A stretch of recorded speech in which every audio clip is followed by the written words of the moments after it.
आपने बात छेड़ी थी निफ्टी बैंक की, अलग से चर्चा करूंगा, यहीं कर लेते हैं, क्योंकि ऐसा है कि बैंक्स चल रहे हैं पर निफ्टी बैंक नहीं चल रहा है। अब कल भी निफ्टी बैंक के 12 कॉन्स्टिट्यूएंट्स में से मेरे ख्याल से 9 इन ग्रीन बंद हुए, उसके बावजूद निफ्टी बैंक नहीं चल गई। बिल्कुल, ऐसा क्यों? देखिए, कल भी बहुत लोगों ने सवाल पूछा, और कल मैं जब इवनिंग वॉक पे जा रहा था वहां पर भी मुझे कई लोगों ने सवाल पूछा था कि अनुज जी बैंक्स चल रहे हैं सारे के सारे, लेकिन बैंक निफ्टी नहीं चल रहा है। और कल भी हमने एक ये व्यू लिया था कि बैंक निफ्टी में प्रॉफिट बुकिंग करिए, ऐसा क्यों? इसका एक सिंपल और आसान जवाब है, वो है बैंक निफ्टी का कंपोजिशन। बैंक निफ्टी इंडेक्स ही ऐसा है। और एक बात बताऊं मैं आपको, जिन लोगों ने ये चीज़ समझ लेना बैंक निफ्टी के कंपोजिशन के हिसाब से बैंक निफ्टी को ट्रेड करना, उन्हें ज़िंदगी में और कुछ ट्रेड करने की ज़रूरत नहीं है। वो सिर्फ अगर बैंक निफ्टी को स्मार्टली ट्रेड कर लेगा ना, बहुत पैसा बन जाएगा। HDFC बैंक और ICICI बैंक का कुल वेट दोनों स्टॉक्स का मिलाकर है 53%, करीब करीब 28% I think ICICI bank, HDFC bank का, 25% करीब करीब ICICI बैंक का है। 53% इन दो स्टॉक्स का वेट है। बैंक निफ्टी टेक्निकली अगर आप मुझे पूछे तो इंडेक्स नहीं है। बैंक निफ्टी एक तरीके से एक दो स्टॉक्स का एक बस वो है, दो स्टॉक्स के ऊपर डिपेंड करता है कि क्या होगा बैंक निफ्टी का। ये निफ्टी जो है ना, निफ्टी रिफ्लेक्ट करता है आपको काफ़ी हद तक भारत की पूरी एक इकोनॉमी को। बैंक निफ्टी अनफॉर्चुनेटली हमारे बैंकिंग सिस्टम को रिफ्लेक्ट नहीं करता है, क्योंकि जब इकोनॉमी बहुत स्ट्रांग हो, जब देखिए जब फेजेस आते हैं जिसमें NPA साइकिल वगैरह बढ़ती है, तो उसमें आपका मतलब आधा बैंक निफ्टी अंडर परफॉर्म करता है, मतलब आधे बैंक्स बुरी तरीके से पिट रहे होते हैं, फिर भी बैंक निफ्टी चल रहा होता है।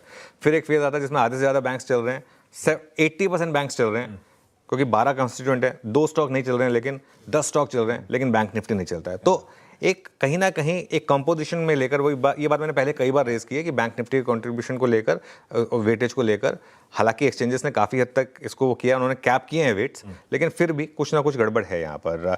तो HDFC बैंक और ICICI बैंक दोनों में प्रॉफिट बुकिंग आ रही है। अब 2 दिन से देखिए आप, हालांकि HDFC बैंक अभी भी रिलेटिवली स्ट्रॉन्गर है।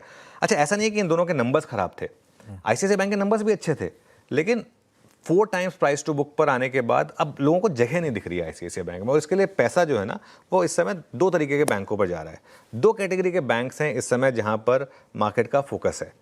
उसमें नंबर 1 है SBI की अगुवाई में PSU बैंक्स, क्योंकि यहां पर सारे के सारे बैंकों में अभी भी वैल्यूएशन कंफर्ट है और ग्रोथ आ रही है, और ग्रोथ आ रही है, अच्छी ग्रोथ आ रही है, डबल डिजिट लोन ग्रोथ दे रही हैं कंपनियां।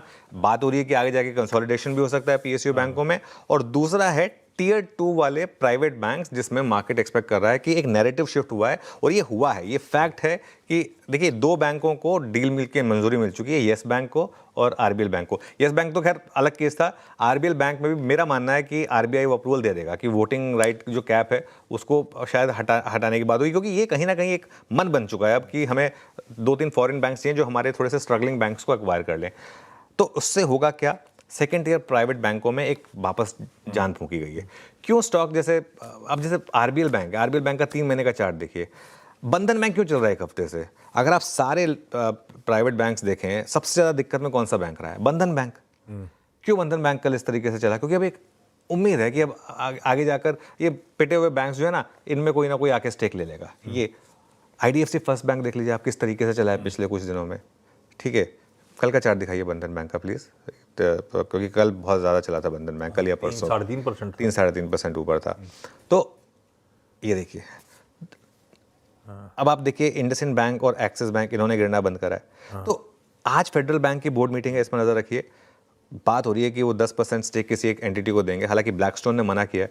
बात हो रही थी कि शायद ब्लैकस्टोन और ब्लैक रॉक में थोड़ा कन्फ्यूजन हो गया लोगों को, तो उस वजह से, लेकिन आज जो भी है उनको वो एक शायद एक प्रेफरेंशियल अलॉटमेंट देंगे किसी एक बड़ी एंटिटी को। सेकेंड टियर प्राइवेट बैंक्स में अभी भी रिस्क रिवॉर्ड काफ़ी अच्छा है।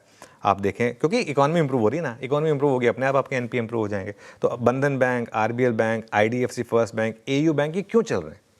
ये इसीलिए चल रहे हैं क्योंकि मार्केट को लग रहा है कि अब यहाँ पर एक होप ट्रेड है, और ये सारे के सारे बैंक्स जो है ना वैल्यूएशन के हिसाब से एक कंफर्ट में। AU को छोड़ दें तो AU अलग तरीके का बैंक रहा है। AU ने मतलब AU ऑल टाइम हाई पर है, वो वायदा का सबसे स्ट्रॉन्ग स्टॉक रहा भी है, तो उसके लिए AU थोड़ा सा एक अलग कैटेगरी में आ जाता है। लेकिन AU का 1 साल का चार्ट और दिखा दीजिएगा, उससे आपको क्लियर हो जाएगा कि इसमें और बाकी जो सेकेंड टियर बैंक्स हैं उसमें थोड़ा सा फ़र्क है। तो उस हिसाब से एक्सिस और इंडसइंड 2 और एग्जाम्पल है जहाँ पर हर गिरावट में बाइंग आ रही है। तो ये मार्केट, ये एक रीज़न है कि आपके 12 में से 10 बैंक्स चले फिर भी बैंक निफ्टी नहीं चला?